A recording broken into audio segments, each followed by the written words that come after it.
But, it's a matter of Occam's razor. And that's kind of what I like to look at.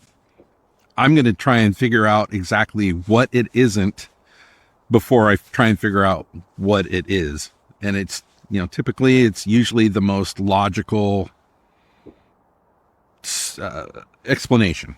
So I was probably the very first Bigfooting expedition that I ever went to was Bart Catino's thermal investigation in 2012 up in the Sierras.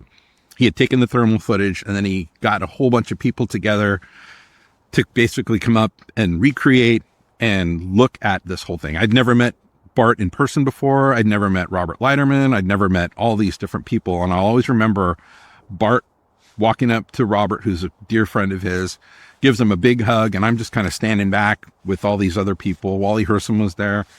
And all of a sudden, he just walks up to Robert, gives him a big hug, and he goes, "Robert, I want you to destroy my evidence."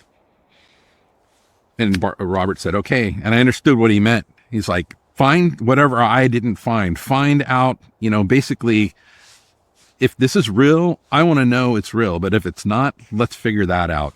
And I like that approach to Bigfoot things. Any kind of evidence, don't be afraid to give it the scrutiny that it deserves. And with that, we spent the better part of a week every night during the day, measurements, recreations and